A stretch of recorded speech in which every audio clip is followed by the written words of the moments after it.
So the WEF's Jane Goodall suggests the world would be a much better place if the human population was, think about this, reduced to the level of 500 years ago.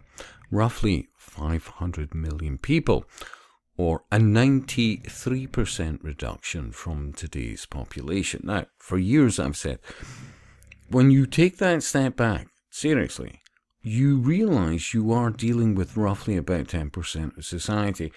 And I remember saying over the years things like, my thoughts on the Georgia Guidestones was, it was like a call to the 10%. Like, let's get rid of the rest of them, but you guys and girls are going to be fine. Yeah? And when you hear somebody say, well, it's only 16 seconds, but what 16 seconds? And under fair use. Let me play you this. We cannot hide away from human population growth because, it underlies so many of the other problems. All these things we talk about wouldn't be a problem if there was the size of population that there was 500 years ago. And remember, softly spoken, like a Care Bear. And really, I'll leave you a link to her wiki bio, but I'm worth a look, seriously.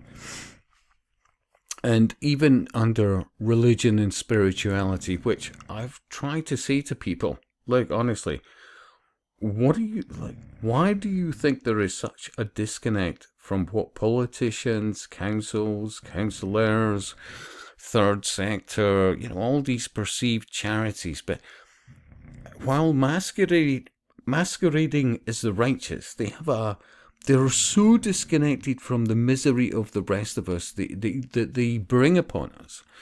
I mean, think about this. Goodall was raised in a Christian Congregationalist family. As a young woman, she took night classes in theosophy. Look, I'm not saying I'm some genius about what theosophy is all about, far from it, but I look at common connections